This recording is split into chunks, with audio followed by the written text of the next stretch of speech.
به نام خداوند بخشنده مهربان. سلام بر شما دوستان عزیز.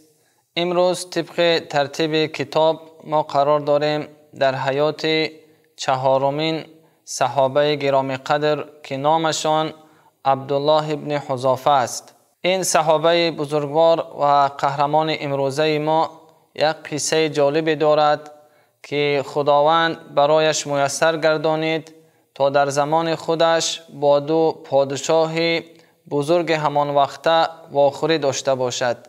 یکی از آنها پادشاه فارس است که نامش کسری بود و دیگری از آنها پادشاه روم که نامش قیصر.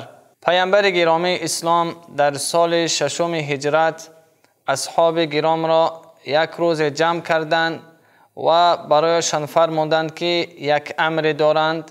امرشان این بود که نامه نوشته باشند و پادشاهان چه از عرب و چه از عجم را دعوت به سوی اسلام کرده باشند و از اصحاب خود از صحابگان گرام پیامبر صلی الله علیه وسلم خواستند که اینی اريد ان ابعث بعضكم الى بلاد العجم.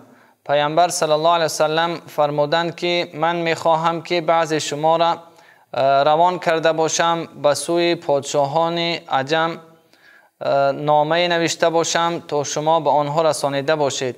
و پیامبر صلی الله علیه وسلم فرمودند که فلا تختلفوا علی کما اختلفت بنو اسرائیل علی عیسی ابن مریم.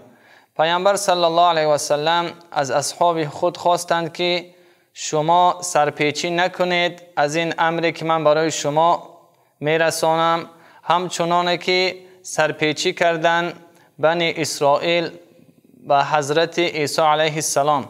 اصحاب پیامبر گرامی اسلام یک چنین جواب زیبایی را دادند.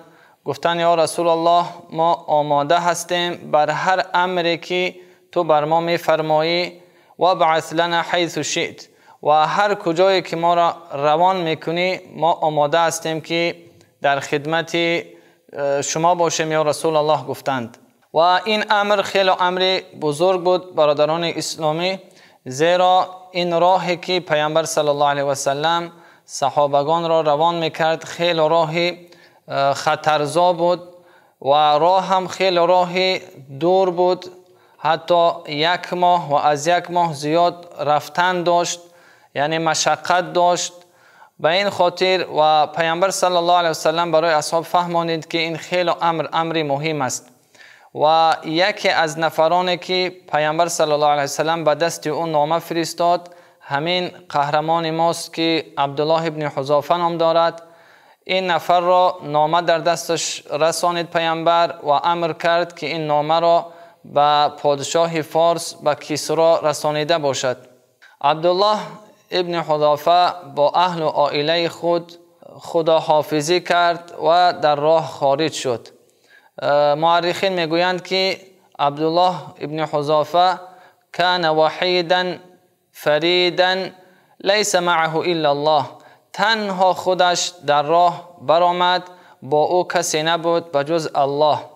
و چنین است دوستان عزیز که من کان الله معه فمن سیکون علیه.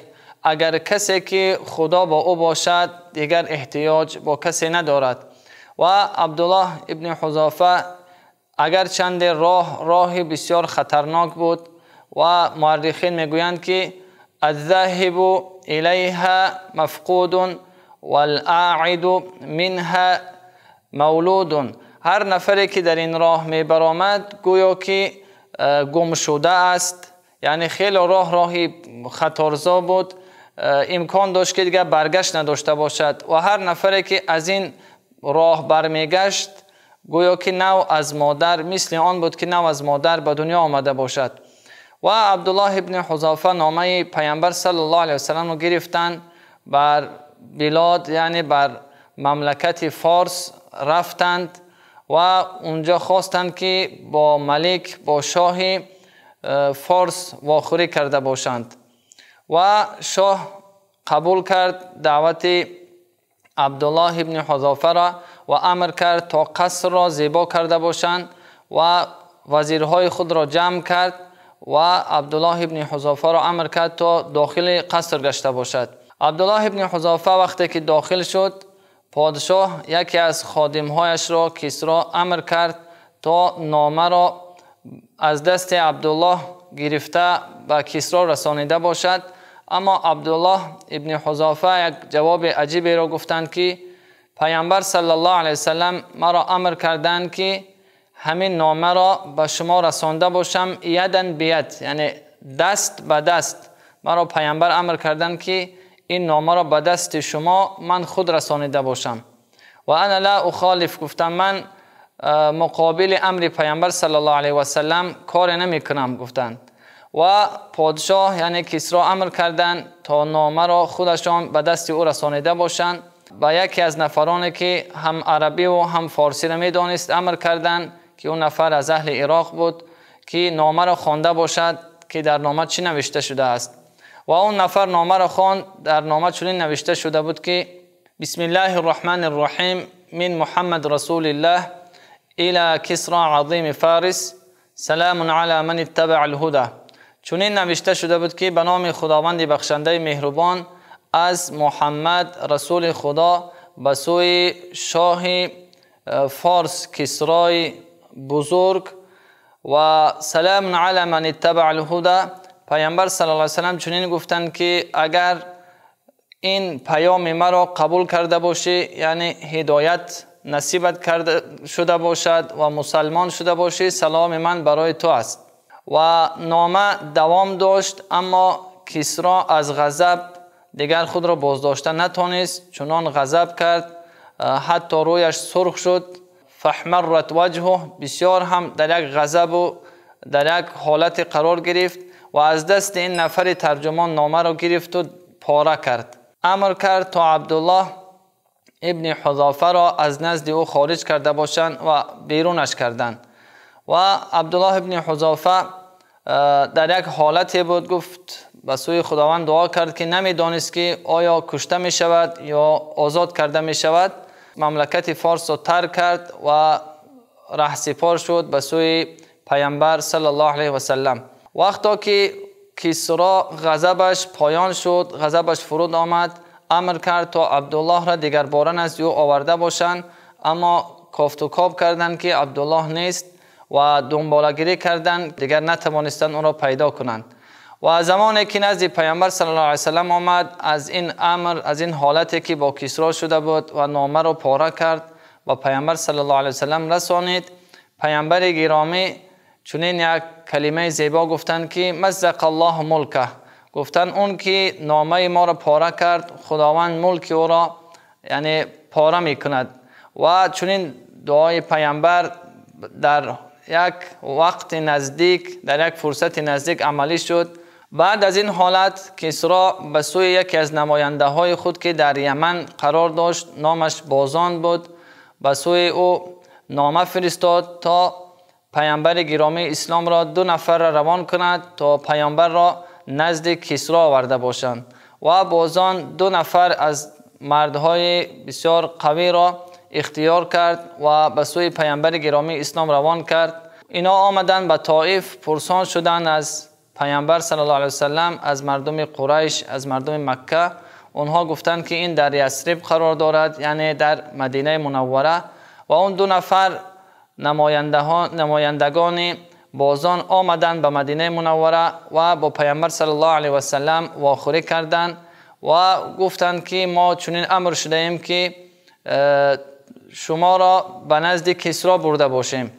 پیامبر گرامی اسلام صلی الله علیه و سلم بر آنها مانند کسرا غضب نکرد و آنها به پیامبر گفتند که اگر با ما رفته باشی میتواند که کار آسانتر شده باشد و شما ضرر نرسانده باشیم، و اگر شما سرپیچی کنید امکان دارد که کسرا هم به شما ضرر رسانده باشد و هم به قوم شما.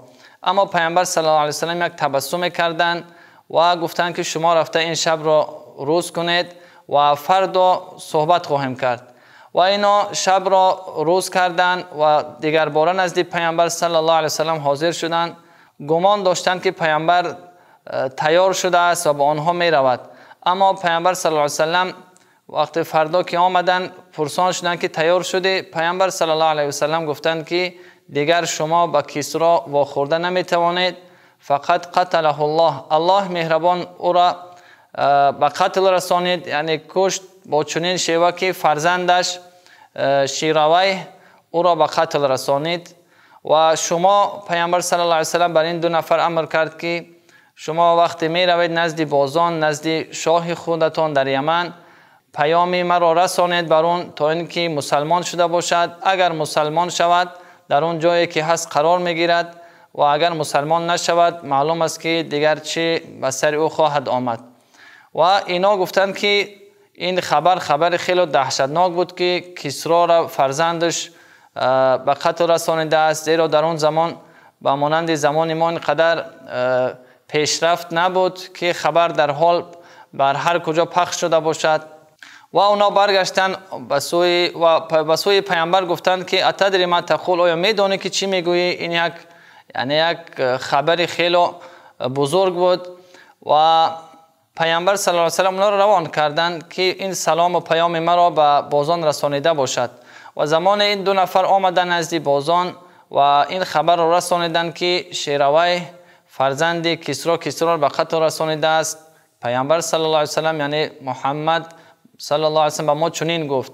و بازان گفت اگر این گفته محمد صلی الله علیه و سلم اگر این گفته درست باشد این پیامبر است، و اگر درست نباشد یعنی این پیامبر نبودنش را میفهماند. اما بعد از چند مدت کوتاه نماینده شیروی از ملک فارس نامه فرستاد که من پدر خود را به قتل رسانیدم. سببش هم چنین بود که اون ظلم کرد و مردمی با فهم و مردمی بسیار دانشمند را به قتل می رسانید، بر زنها و بر کودکها ظلم می کرد. به این خاطر من اونها بر قتل رسانیدم. فرزندش چنین نامه نوشته بود. و از این طرف بعد هرچی که من میگویم امر مرا گوش کرده باشی. و بازان این نامه را یک طرف گذاشتند و به پیامبر گرامی اسلام صلی الله علیه و سلم ایمان آوردند. دوستان عزیز، این قصه حضرت عبدالله ابن حذافه با کسرا، با ملک پادشاه ایران بود، با ملک پادشاه فارس. دوستان عزیز، از این قصه این را ما برداشت کرده می توانیم که این جرأت حضرت عبدالله ابن حذافه که یک ماه راه را، حتی از یک ماه زیاد را به خاطر این دین مبین اسلام انتخاب کردن. این راه خیلی راه خطرزا بود، خیلی راه سخت بود، اما به خاطر الله این را انتخاب کردند تا دین خداوند به پیش رفته باشد. از این روز که شاعر می‌فرماید که جوانمردا جوانمردی بیاموز، ز مردان جهان مردی بیاموز. از این جوانمردها، از این قهرمانها، از این اصحاب پیامبر باید ما مردی را، باید شجاعت را آموخته باشیم که اینقدر فداکاری که به خاطر دین خدا داشتند که در این زمان ما تقریبا 400 سال می شود تا به امروز قصه عبدالله ابن حذافه خوانده می شود، در حقش رحمت خوانده می شود.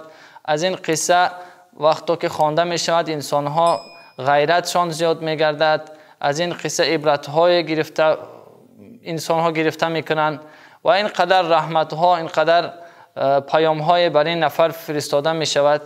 درسی که دیگر است انشاءالله قصه عبدالله ابن حذافه را با قیصر پادشاه روم خواهیم رسانید. و السلام علیکم و رحمت الله.